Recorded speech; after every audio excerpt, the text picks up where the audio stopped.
let's kind of dive into this story about your daughter. We hear all the time about type 1 diabetes and how it starts and how grateful we are to live in a time where this is not a fatal disease like it would have been 110 years ago, really. So take us through kind of your story and your daughter's story and how this started to impact your life.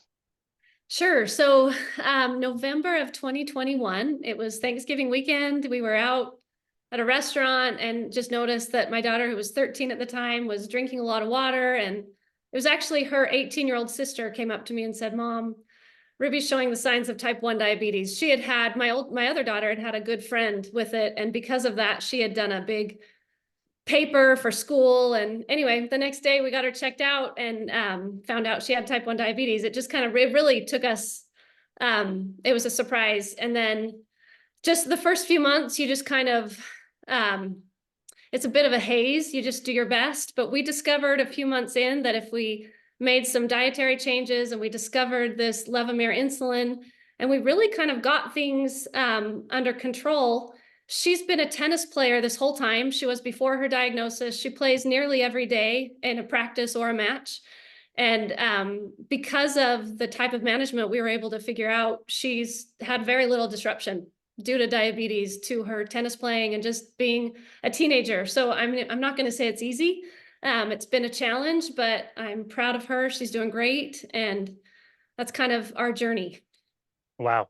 Okay, so I want to go back to that day. That is a very quick turnaround, going from dinner to diagnosis in what, 12 hours, 16 hours, whatever that was.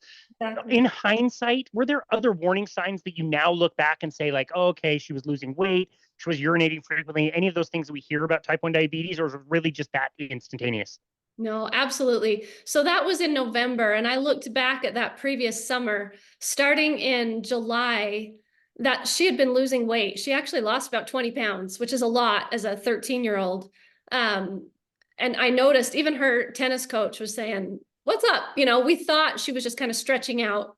So I just looked back and she had been mentioning for a while that even her friends had noticed that she'd finish her water bottle that she'd bring to school at the end of first period, so it had gone on for a while. Yeah. Still, I mean, those are kind of subtle things. The weight loss would be a bit concerning at that age, but still kind of subtle. The drinking thing would be tough to diagnose. Now, when you were first diagnosed, how much help did you get from your doctor, the person who did the diagnosis? Was there a lot of education that was given at the time? Yeah, there was a lot. We were in the hospital for 3 days. And much of that was so that they could monitor her blood glucose levels and a ton of education. But we really kind of figured out our way on our own. A few months later, I did my own research about what type of basal insulins there were on the market. And I just knew from all the research I did that there are 3 basal insulins and that this one, Levemir, has a shorter time of action. It's about 14 hours. And the other 2 groups, there's the Lantus and the biosimilars. They have about 24 hours. And then there's Tresiba, which is Degludec. It's confusing because there's a brand name and a generic name for each one, even though there aren't generics available for 2 of the 3 types. But I just knew right off that this Levemir would be perfect for her. She's a teenager who has basal insulin needs that fluctuate all the time. Hormones are one of the drivers of insulin need. And we know that teenagers have hormones that fluctuate throughout the month. And even teenage boys have hormones that fluctuate. And I just knew this would be perfect for her. We found that on our own, and we found a group of people who helped us with dietary changes. We just figured out that the food you eat makes a big effect for sure. And she's doing great. She's keeping normal blood sugar levels. Sure, we go a little high and a little low sometimes, but we're not having huge swings, and we feel like we've kind of got this down, which is nice.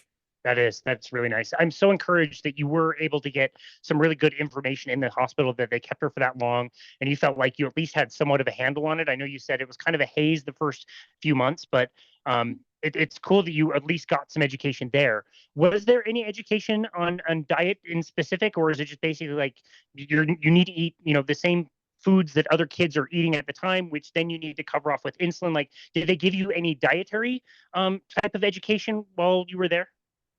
No, they just taught us how to manage whatever we eat, and that really wasn't a topic of discussion. So we found that on our own several months in. Okay. So what was those first few months like? Again, it felt like it was a haze, but what kind of trials were you going through to try to get some of this stuff right? What are the inherent challenges of doing dosing with insulin when the pancreas is not doing it? You're essentially trying to be the pancreas yourself. What kind of challenges and mishaps did you encounter in those first few months?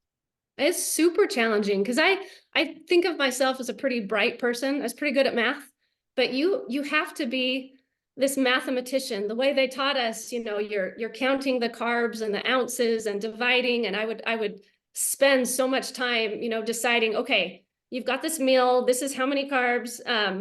We actually do it much differently now because we're eating more of a low carb diet. We're careful with the foods that we eat, and so it's a little different now. But at the time, I would sit and watch. We got a couple weeks in, we were able to get a continuous blood glucose monitor, which we call a Dexcom. And so I would just sit at home while she was at school or tennis or wherever she was, and I would just watch the numbers go high and low, and I would think, I didn't get it right. I mean, it's just so tricky. It's you kind of beat yourself up as a parent trying to match the insulin to the food, and it's tricky for sure.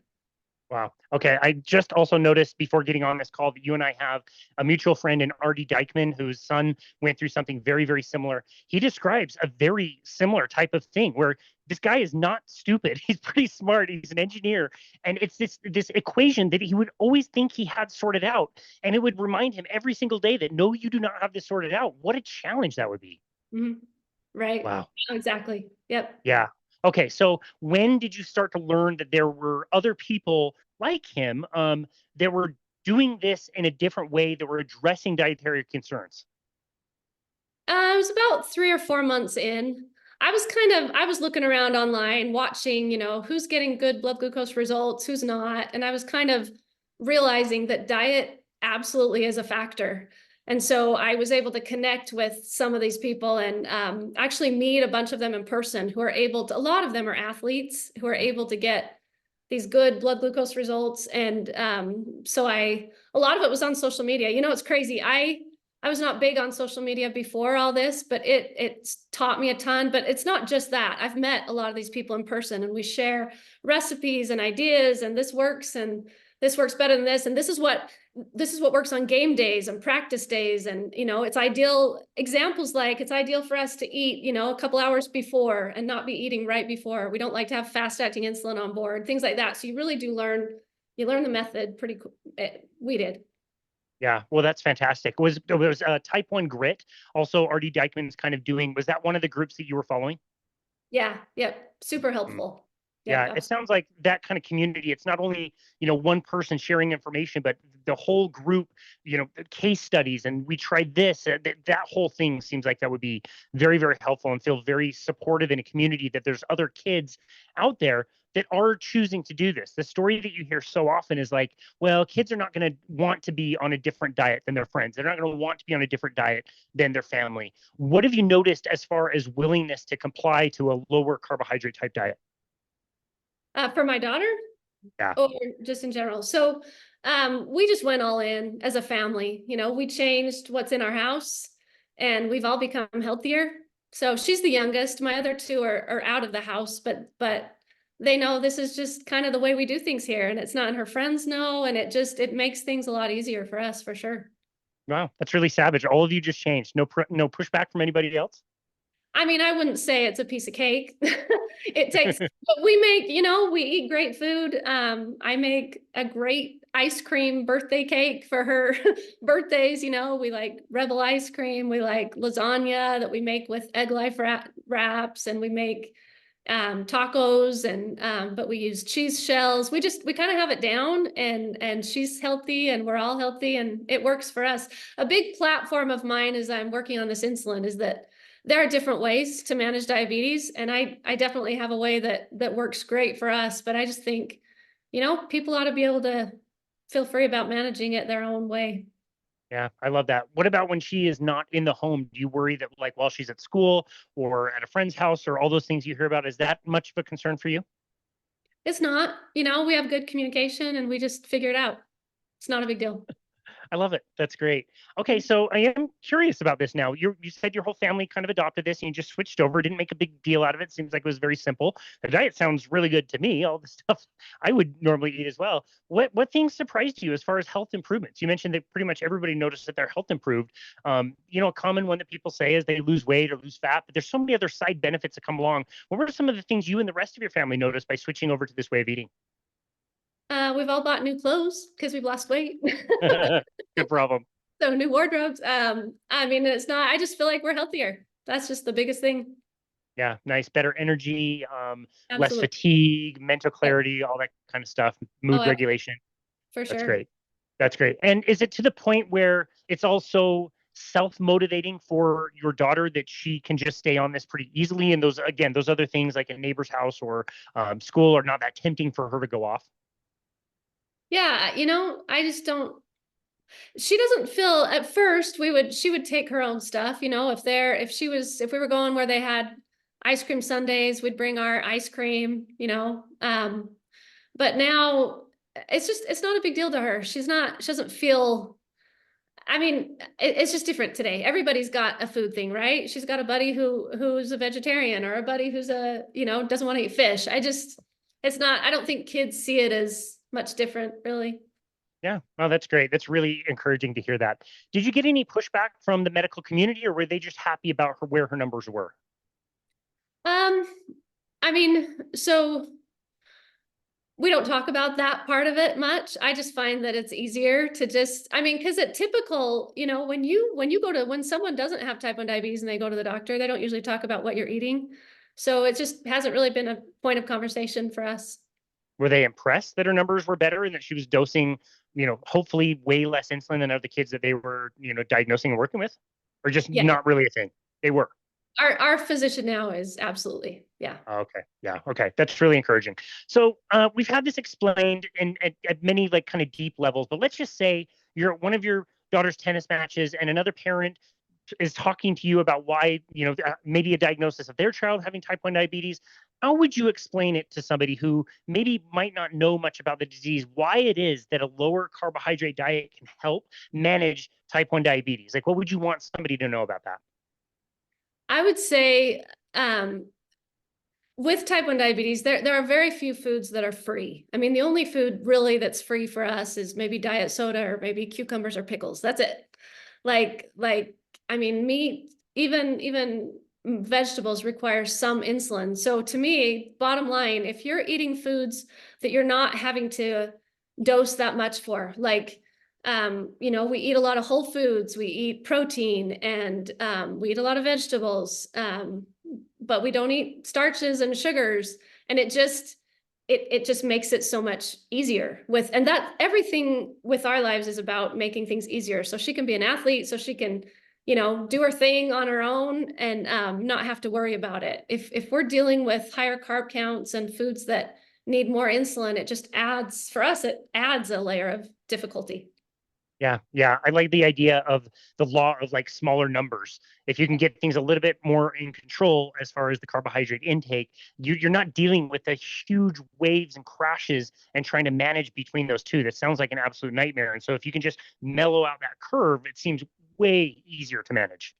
Absolutely. Yep. The law of small numbers we use all the time. So when you're dealing with small numbers of carbs, you're dealing with small numbers of insulin and you're going to have small mistakes. But if you're dealing big amount of carbs, you're going to need big amounts of insulin and your potential for not getting it right is much bigger. Yeah, that's very well explained. I appreciate that. Okay, so we go to kind of the medical side of things, and maybe also if you could explain what you would tell the same parent, like what would happen to your daughter again if we go back 110 years and we don't have medications for this? How does this end for a type 1 diabetic? Before 1922, before the discovery of insulin, Before 1922. yeah, I mean, it was just a matter of time. I mean, some could prolong it on a special diet, but even, I mean, there wasn't long then. Just kind of waste away. Oh, absolutely. It sounds miserable. Yeah, interesting. Do you know much? I just finished Gary Taub's book, Rethinking Diabetes, which is a really interesting history, very in depth. How we kind of evolved with different medications or different forms of insulin over time. I believe it was fast-acting insulin that didn't even come into use until like the 1990s. Is that right? Yeah, so I've done some research on that. I mean, in some of the research, we have a paper that was just recently done that said 62 types of insulin have been discontinued in the last several decades, none Wow. for safety or effectiveness. So Levemir is a big deal. We need this insulin. This would be our first chance to keep an insulin instead of watching these good insulins go away. You know, there is no more beef or pork insulin. There was the Lenti series of insulin in the early 2000s, and that went away. It's just a real shame that our options are now actually decreasing instead of increasing. That's why this is a huge deal.